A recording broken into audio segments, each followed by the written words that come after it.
कल मैं Compton effect को थोड़ा सा स्टार्ट किया था, ठीक है, और आपको स्कैटरिंग के बारे में बताया था। आज हमारा लेक्चर नंबर 9 है।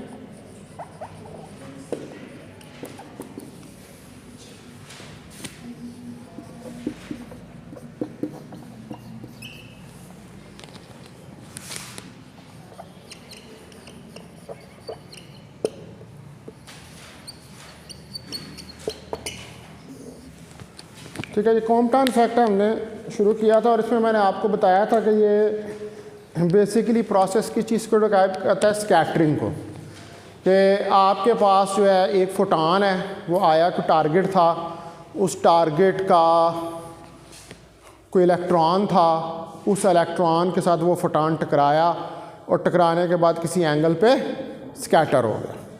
ठीक है, जब वो किसी एंगल पे स्कैटर हुआ तो उसी के साथ वो एक इलेक्ट्रॉन जिसके साथ वो आके टकराया था वो भी किसी एंगल के ऊपर स्कैटर हो गया। तो अब हम यहाँ पर आमतौर पर जो फोटॉन्स यूज़ करते हैं स्कैटरिंग के लिए, वो फोटॉन्स विजिबल लाइट के नहीं होते। ठीक है, फोटो इलेक्ट्रिक इफेक्ट में जो है मैंने वो विजिबल लाइट की बात जो है वो की थी। ठीक है, लेकिन यहाँ पर जो फोटॉन्स यूज़ होंगे वो एक्स रेज़ के होंगे। अब एक्स रेज़ के फोटॉन्स यहाँ पर क्यों यूज़ किए जाते हैं? एक्स रेज़ के फोटॉन्स यहाँ पर इसलिए यूज़ किए जाते हैं कि एक्स रेज़ जो होती हैं वो हाईली एनर्जेटिक इलेक्ट्रोमैग्नेटिक रेडिएशंस होती हैं। अगर आप स्पेक्ट्रम देखें इसका इलेक्ट्रोमैग्नेटिक रेडिएशंस का, तो कहाँ से शुरू होता है? माइक्रोवेव से। माइक्रोवेव से लेकर गैमा रेज तक वो स्पेक्ट्रम जाता है। गैमा रेज सबसे ज़्यादा हाईली एनर्जेटिक होती हैं। गैमा रेज से जो निचली हाईली एनर्जेटिक होती हैं वो कौन सी होती हैं? वो एक्स रेज होती हैं। तो कॉम्पटन इफेक्ट में कॉम्पटन जो साइंटिस्ट था उसने एक्स रेज को यूज़ किया ये चेक करने के लिए कि जब एक्स रेज के फोटान उसने इंसिडेंट किए किसी टारगेट मटेरियल के ऊपर और वो जो फोटान्स थे वो उस टारगेट मटेरियल के इलेक्ट्रॉन्स से स्कैटर हुए, फिर उसने जो वेवलेंथ थी एक्स रेज की, ठीक है, अब जो फोटान्स आए ऑब्वियसली वो कोई वेवलेंथ लेके आ रहे थे। अब जब वो स्कैटर हुए तो उनकी वेवलेंथ के अंदर शिफ्ट आई, यानी कि वेवलेंथ चेंज हुई। अब एक्स रेज जो होती हैं उनकी वेवलेंथ शॉर्ट होती है कि लॉन्ग होती है? शॉर्ट होती है। शॉर्ट वेवलेंथ की, क्योंकि जितनी एनर्जी बढ़ती जाएगी उतनी वेवलेंथ कम होती जाएगी और फ्रीक्वेंसी ज़्यादा होती जाएगी। तो एक्स रेज चूँकि शॉर्ट वेवलेंथ की होती हैं इसलिए जब एक्स रेज जो हैं वो टकराती हैं आके इलेक्ट्रॉन के साथ, तो जब वो स्कैटर होती हैं तो उनकी वेवलेंथ लॉन्ग हो जाती है, उसके अंदर शिफ्ट आ जाती है। क्या होता है? शॉर्ट वेवलेंथ के फोटॉन्स आते हैं, वो इलेक्ट्रॉन के साथ टकराते हैं और टकराने के बाद उनकी वेवलेंथ जो है वो लॉन्ग हो जाती है। अब मसला यह है कि क्यों लॉन्ग हो जाती है भाई? इसलिए लॉन्ग हो जाती है कि वो एक्सरे के फोटॉन जो हैं they possess energy and momentum. This energy and momentum is given to, क्या कर रहे हैं? कोलिजन कर रहे हैं, वो कोलाइड होकर स्कैटर हो रहे हैं। तो जब फोटॉन एनर्जी और मोमेंटम लेके आ रहा है तो वो एनर्जी और मोमेंटम वो किसको दे रहा है? वो इलेक्ट्रॉन को दे रहा है। और जब वो अपना एनर्जी और मोमेंटम इलेक्ट्रॉन को दे रहा है तो उसकी एनर्जी के अंदर कमी आ रही है, क्योंकि उसकी एनर्जी का कुछ पोर्शन जो है वो क्या कर रहा है? इलेक्ट्रॉन ऑब्जर्व कर रहा है। तो जब एनर्जी कम होगी तो फ्रीक्वेंसी कम होगी और वेवलेंथ लॉन्ग होगी। तो ये वजह, इस वजह से फिर वो लॉन्गर वेवलेंथ के साथ जो है वो मूव कर जाते हैं। अब हमारा यहाँ पर बेसिकली टारगेट ये है कि हमने ये जो वेवलेंथ के अंदर शिफ्ट आ रही है फोटॉन्स के, वो वेवलेंथ के अंदर शिफ्ट जो है उसको हमने कैलकुलेट करके देखना। ये एक तो एक्सपेरिमेंट में आई, दूसरी आपने एनालिटिकली यानी कि with the help of mathematics आपने उसको कैलकुलेट करना है। ठीक है जी, तो वो अब हम कैलकुलेट करके देखेंगे। तो अब जो कॉम्पटन इफेक्ट है ये क्या है? ये स्कैटरिंग ऑफ रेडिएशन है। Compton effect is the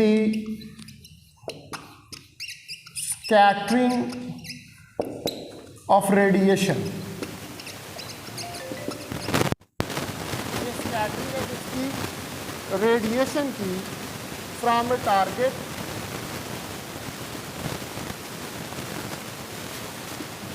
similar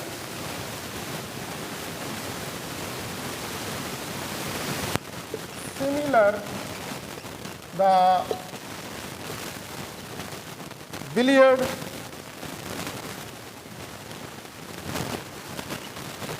ball collision between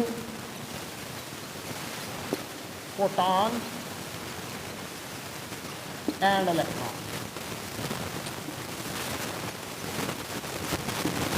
तो ये एक बिलियर्ड बॉल क्लूजन की तरह है।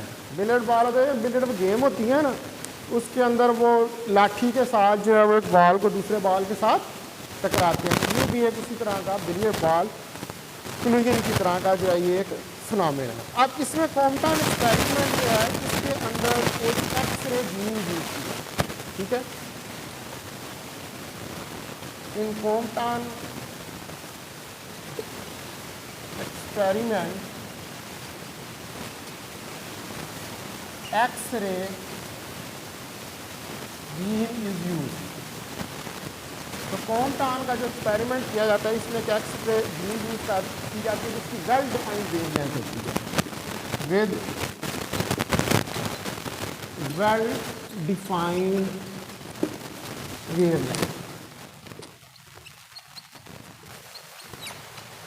ठीक है, जिसकी एक वेल डिफाइंड यानी कि एक पर्टिकुलर ज़ाहिर बात है एक्सरेज की वेवलेंथ होती है जब वो एक्सरेज रीजन के अंदर लाई करती हैं, वेवलेंथ होती है और ये फॉल करती है लैम्डा वेवलेंथ होती है, falls on the graphite, graphite का टारगेट जो है वो वहाँ पर रखा होता है,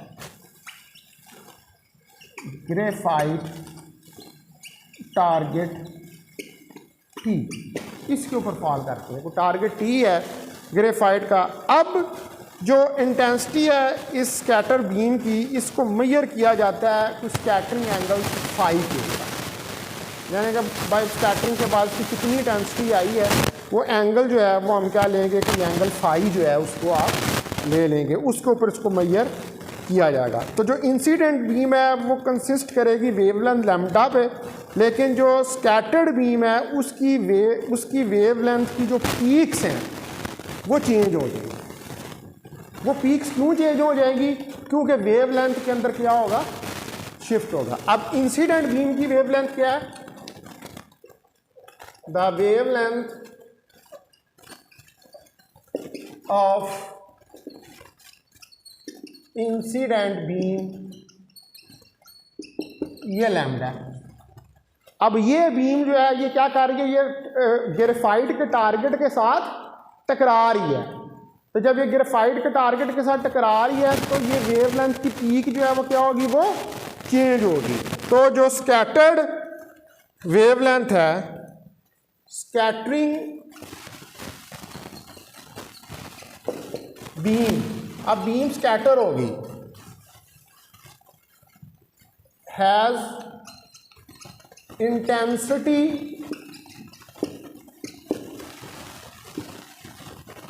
peaks at lambda prime, lambda and lambda prime is equal to lambda plus d lambda, ठीक है। लैम्डा और लैम्डा प्राइम क्या है, शिफ्ट जो आ रही है। अब डी लैम्डा क्या, एक स्मॉल इंक्रीमेंट है उसकी वेवलेंथ की, जिसके अंदर क्या आ रही है, शिफ्ट आ रही है। तो इस पर पीक्स जो हैं वो आपकी आएंगी। अब ये जो शिफ्ट्स हैं इनको हम कहते हैं कॉम्पटन शिफ्ट्स, ठीक है। ये जो शिफ्ट्स हैं, दीज कॉम्पटन shifts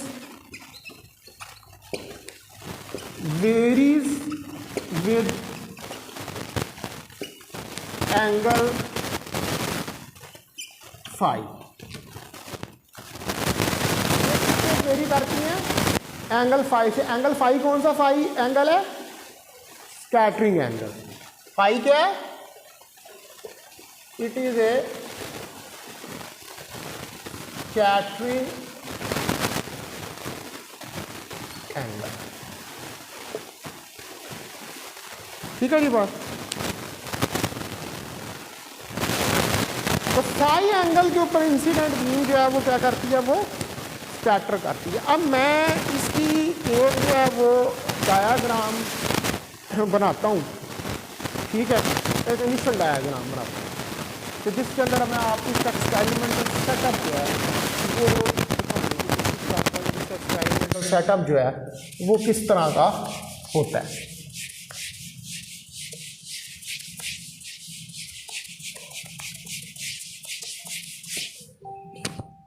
तो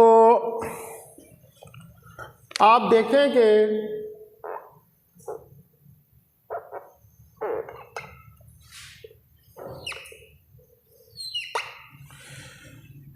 ये हमारे पास जो है एक स्लिट है, ठीक है।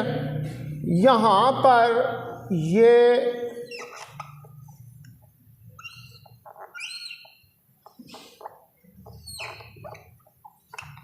एक्सरे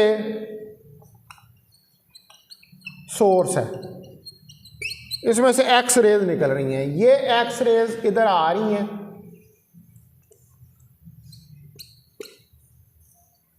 ठीक है जी। इस स्लिट में से पास करेंगी और पास करने के बाद ये यहाँ पर टारगेट टी पड़ा हुआ है, जो कि किसका टारगेट है? ग्रेफाइट का। इस ग्रेफाइट के टारगेट के साथ टकराएंगी और ये यहां पर एक डिटेक्टर है।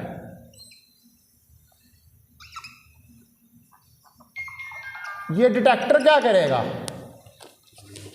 ये डिटेक्टर मेजर करेगा स्कैटरिंग एंगल्स को, ठीक है। तो इधर से ये एक्स रे जाएगी इस तरह और ये यहां से कोई एंगल बनाएगी फाई,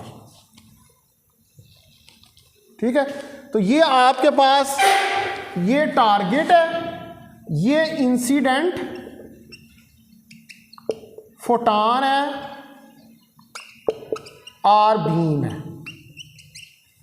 ये इंसिडेंट फोटॉन है या ये इंसिडेंट बीम है। ज़ाहिर बात है बीम के अंदर क्या है? फोटॉन्स ही हैं, ठीक है। बीम के अंदर जो है वो आपके पास फोटॉन्स ही हैं।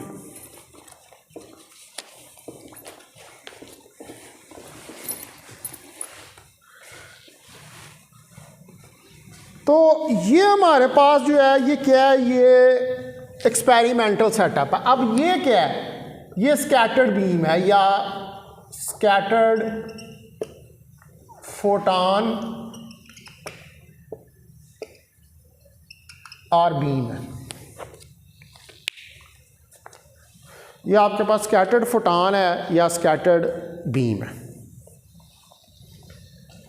ठीक है जी। तो ये इस वेव पिक्चर के अंदर आप ये दे सकते हैं कि जो इंसिडेंट फ्रीक्वेंसी है इस रेडिएशन की वो काज करती है इलेक्ट्रॉन्स को कि वो ऑसिलेट करें। जाहिर बात है जब इंसिडेंट बीम आएगी वो इलेक्ट्रॉन के साथ टकराएगी, यानी कि एक फोटॉन आएगा, फोटॉन इलेक्ट्रॉन के साथ टकराएगा, टकराने के बाद वो अपना मोमेंटम और एनर्जी इलेक्ट्रॉन को देगा। तो इलेक्ट्रॉन क्या करेगा? ऑसिलेट करेगा और ऑसिलेट करता हुआ किसी एंगल के ऊपर क्या करेगा?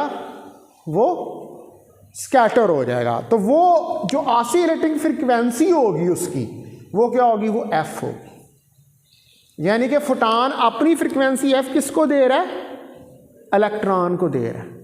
अपनी एनर्जी दे रहा है ना, तो एनर्जी दे रहा है तो मतलब है कि अपनी फ्रीक्वेंसी दे रहा है, ठीक है। तो वो अपनी फ्रीक्वेंसी या एनर्जी जो है वो इलेक्ट्रॉन को दे रहा है। तो ये ऑसिलेटिंग इलेक्ट्रॉन जो हैं ये क्या करते हैं? ये रेडिएट करते हैं इलेक्ट्रोमैग्नेटिक वेव्स को, ठीक है। क्लासिकल थ्योरी ये कहती है कि जब भी कोई चार्ज पार्टिकल एक्सेलरेट करता है, शायद ये आपने पहले बात सुनी हो, जब कोई चार्ज पार्टिकल एक्सेलरेट करता है तो इलेक्ट्रोमैग्नेटिक वेव्स प्रोड्यूस होती हैं। This is classical theory. Classical theory ये कहती है कि जब भी चार्ज इलेक्ट्रॉन क्या है, चार्ज है, कि जब भी चार्ज एक्सेलरेट होता है तो इलेक्ट्रोमैग्नेटिक वेव्स प्रोड्यूस होती हैं। तो इसका मतलब है कि जब फोटॉन इलेक्ट्रॉन से आके टकराया, जब फोटॉन इलेक्ट्रॉन से आके टकराया तो उसने इलेक्ट्रॉन को क्या किया, एक्सेलरेट किया, उसको ऑसिलेट करवाया। तो जब उसको एक्सेलरेट किया, उसको ऑसिलेट करवाया, तो इसका मतलब है कि वो फिर जो ऑसिलेटिंग इलेक्ट्रॉन्स हैं they will emit electromagnetic waves. ठीक है, तो the oscillating electrons will emit electromagnetic waves. Oscillating electrons हैं वो इलेक्ट्रोमैग्नेटिक वेव्स जो है उनको प्रोड्यूस करेंगे। तो अकॉर्डिंग टू जो वेव थ्योरी है, फ्रिक्वेंसी और वेव लेंथ जो है इंसिडेंट स्कैटर्ड वेव्स की they should be equal. Classical theory कहती है कि जो इंसिडेंट बीम है और स्कैटर्ड बीम है उनकी वेव लेंथ और फ्रिक्वेंसी को क्या होना चाहिए, इक्वल होना चाहिए। क्यों? ये 20 दफ़ा बता चुका हूँ। क्यों? वाई? क्यों क्लासिकल थ्योरी कहती है कि इक्वल होना चाहिए? क्यों जी? क्यों क्लासिकल थ्योरी ये कहती है कि जो फ्रिक्वेंसी है इंसिडेंट की और स्कैटर्ड की, उसकी फ्रिक्वेंसी और वेवलेंथ को इक्वल होना चाहिए? क्यों? I have told this thing many times. किस वजह से? नहीं, डायरेक्ट रिलेशन तो है उसका। मैं आपको बार बार एक बात बता चुका हूँ, आप मेरे लिए ऐसे हैं जैसे ज़िंदा लाशें हैं जिनको मैं बार बार ये बात बता रहा हूँ कि भाई जो क्लासिकल थ्योरी है वो ये कहती है कि एनर्जी जो होती है वो वेव फ्रंट के ऊपर यूनिफॉर्मली डिस्ट्रीब्यूटेड होती है।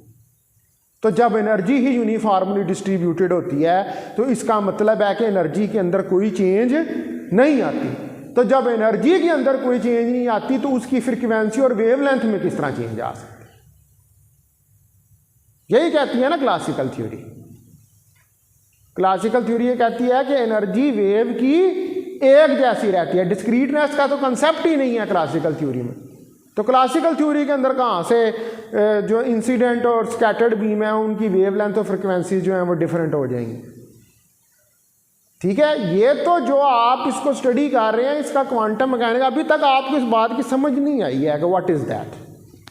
मैं बार बार ये बात बता रहा हूँ कि क्लासिकल के अंदर चीज़ें हमेशा कॉन्टीन्यूअस होती हैं, उसमें कभी भी चीज़ें जो होती हैं उनके अंदर वेरिएशन नहीं आती। वेरिएशन जो होती है फ्रीक्वेंसी वेवलेंथ के अंदर वो कहाँ पर आती है?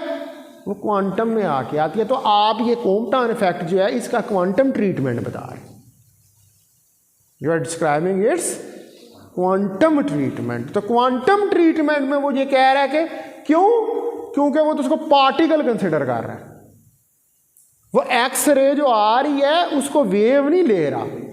कॉम्पटन ने वो जो एक्सरे आई थी उसके पार्टिकल्स लिए थे फोटॉन्स, उसने कहा कि फोटॉन्स टकराए आके इलेक्ट्रॉन्स के साथ, तो उनकी वेवलेंथ के अंदर जो फोटॉन्स आके टकराए उनकी वेवलेंथ के अंदर शिफ्ट आई। ये बात है, ये बार बार आपको बता दो, बाकी वो फिर जिनको नहीं समझ आनी उनको कभी भी समझ नहीं है, उनको आ ही नहीं सकती। ठीक है, बहरहाल खैर मैं इससे ज़्यादा अब सार नहीं खपा सकता।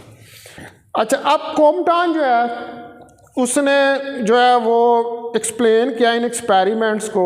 उसने कहा कि इंसिडेंट जो एक्सरे है वो बिहेव करती है as an assembly of photons.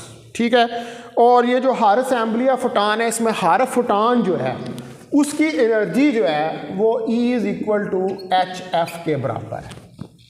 Her photon जो आ रहा है यानी कि वो एक्स रे एनर्जी लेके आ रहे हैं, वो एच एफ एनर्जी जो है उसको लेके आ रहे हैं। और ये फिर क्या करते हैं, ये बिलियर्ड बॉल की तरह कोलाइड करते हैं इलेक्ट्रॉन्स के साथ, और फिर इलेक्ट्रॉन्स के साथ कोलाइड करने के बाद ये डिफरेंट एंगल्स के ऊपर क्या कर जाते हैं, स्कैटर कर जाते हैं। तो जो कॉम्पटन ने हमारे पास वेवलेंथ ऑफ स्कैटरिंग जो है उसमें उसने कहा कि जो वेवलेंथ में शिफ्ट आती है, ठीक है, शिफ्ट इन वेवलेंथ,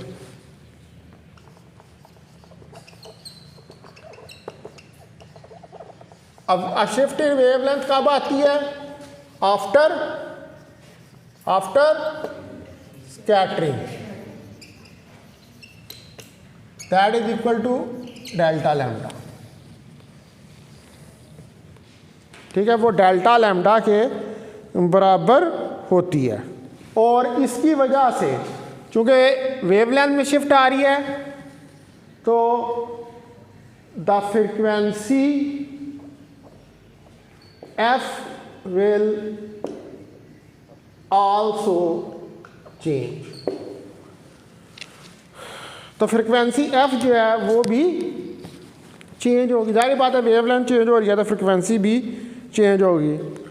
अब आप कंसीडर करें कि एक एक्स रे का फोटॉन है जिसकी एनर्जी एच एफ है और वो सफ़र करता है एक इलास्टिक कोलिजन, कोई इलेक्ट्रॉन है हमारे पास मास m नॉट का जो कि इनिशियली रेस्ट के ऊपर है।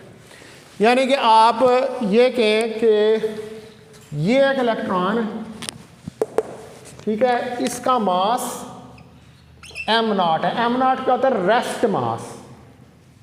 रेस्ट मास जब इलेक्ट्रॉन रुका हुआ है उस वक्त उसका मास है। m नॉट क्या है,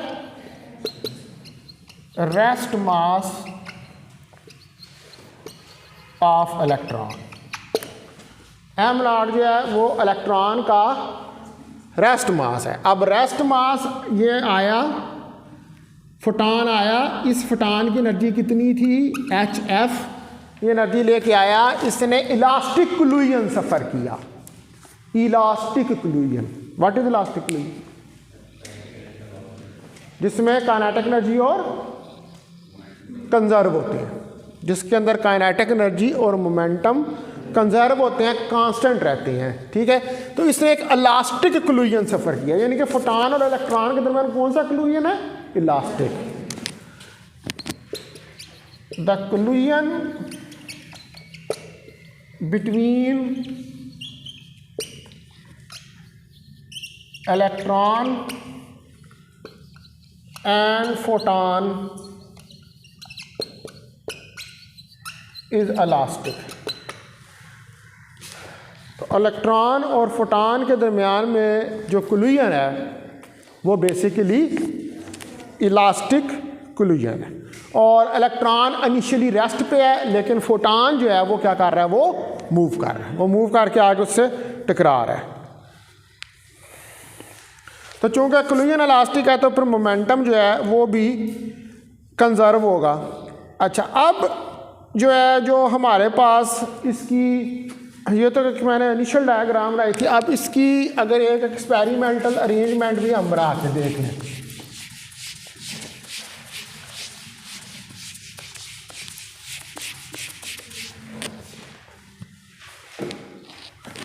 तो एक्सपेरिमेंटल अरेंजमेंट देखें कि अगर आप जो है वो स्लिट्स रख दें यहाँ पर, कॉलीमेटिंग स्लिट्स। कॉलीमेट का मतलब होता है पैरेलल बीम बनाना। कॉलीमेट का शायद नाम सुना हो पहले स्पेक्ट्रोमीटर के अंदर। कॉलीमेट वो प्रोसेस होता है कि जो एक अगर बीम आ रही हो तो उस बीम को वो पैरेलल रेस के अंदर कन्वर्ट कर देता है, ठीक है। तो ये कॉलीमेटिंग आपके पास स्लिट्स हैं दो,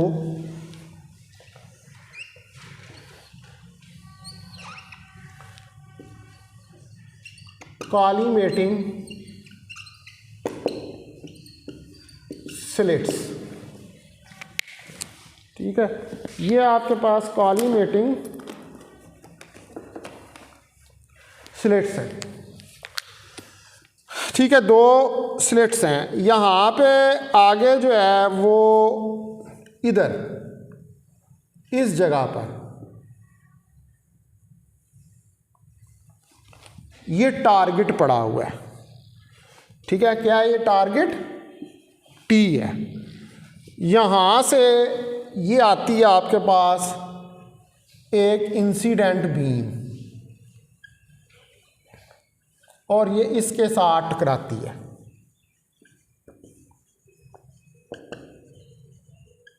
ये इंसिडेंट बीम है और ये इसके साथ टकराएगी और टकराने के बाद ये किसी एंगल के ऊपर यहाँ से स्कैटर होगी। अगर मैं इसका ये लूँ कि यहाँ से इसको, ये अगर सीधी लाइन जा रही है तो ये यहाँ से स्कैटर होगी, ठीक है। तो इधर से ये कोई एंगल फाई जो है वो बना रही है, ठीक है। अब यहाँ पर जो है इधर ये एक डिटेक्टर लगा हुआ है जो इनको डिटेक्ट करेगा, ठीक है। ये पूरी हमारे पास क्या है? What is this? This is experimental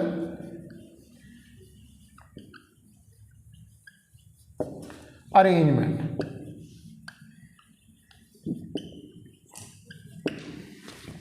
ये एक्सपेरिमेंटल अरेंजमेंट है।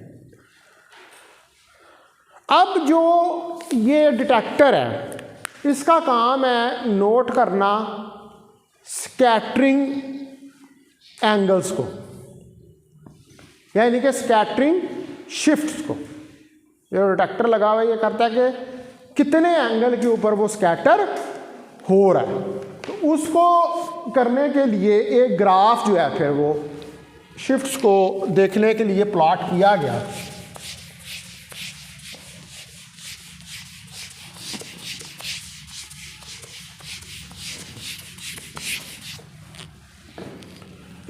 वो ग्राफ आप अगर देखें तो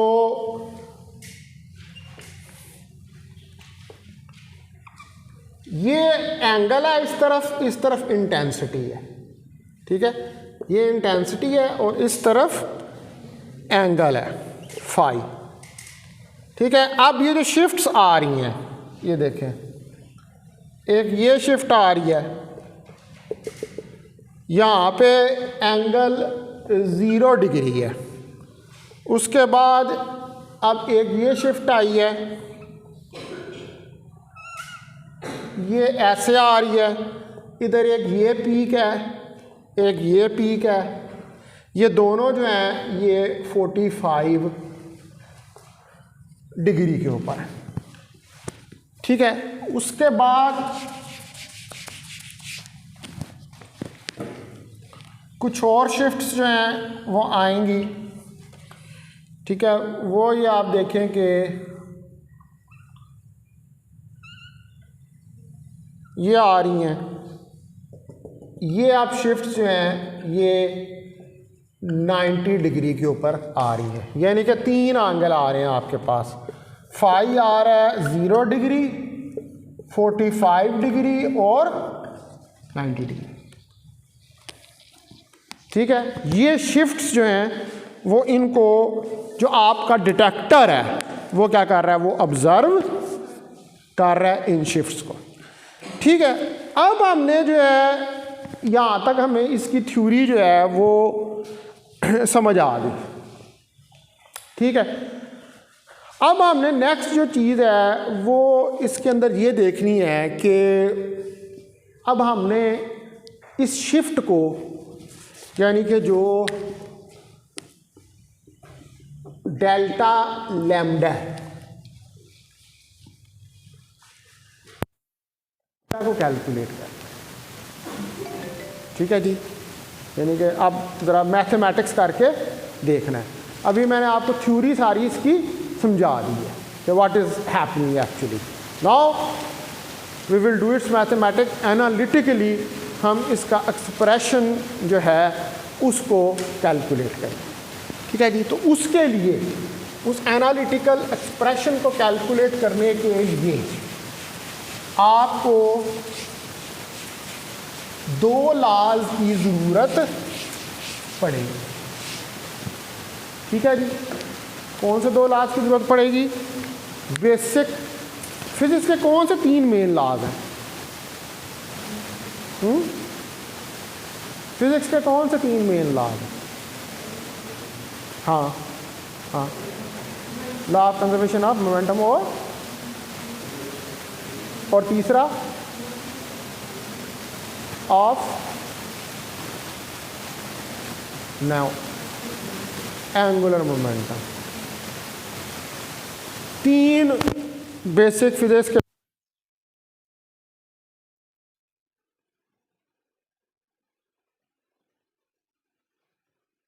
हमारे वजूद में आ गए थे और तब से लेकर आज तक हम जो कुछ स्टडी करते हैं वो इन लॉज के अंदर रह के स्टडी करते हैं। हम इन लॉ से बाहर नहीं निकल सकते, ये वायोलेट नहीं हम कर सकते। हम वायोलेट करेंगे तो then you are not working in the domain of physics, तो फिर आप फिज़िक्स की डोमेन में काम नहीं कर रहे। ठीक है, जैसे न्यूटन के तीन लॉज मोशन के हैं, वो किधर जाके वायोलेट होते हैं? वो क्वांटम के अंदर जाके वायोलेट हो जाते हैं, लेकिन ये तीन लॉज जो हैं ये क्वांटम के अंदर भी जाके वायोलेट नहीं होते। इसलिए यानी कि ये फिज़िक्स की जितनी थ्योरीज हैं उन सारी थ्योरीज इन्हीं के अंदर रहकर काम करती हैं। तो हमने यहाँ पर दो लॉज जो हैं अब इस पूरे सिस्टम को सॉल्व करने के लिए यूज़ करने हैं। एक हमने करना है law of conservation of linear momentum और नंबर 2 पे law of conservation of energy. ये दो लॉज जो हैं इनको हमने यूज़ करना है और इनको यूज़ करके हमने जो है वो कैलकुलेट करनी है जो शिफ्ट इन वेवलेंथ है। तो अब टाइम ओवर हो गया, तो ये अब मैं इंशाल्लाह कल जो है ना ये आपका एनालिटिकल ट्रीटमेंट करा दूंगा इसका सारा। फिर कल जो चैप्टर जो है वो ख़त्म हो जाएगा, लेकिन अभी इसमें तीन चीज़ें रहती हैं। वो तीन चीज़ें कौन से रहती हैं? आपको मैंने उन लॉज के प्रूफ्स करवाने हैं। कौन कौन से? वीन्स, स्टीफन बोल्ट्जमैन और प्लांक्स लॉ।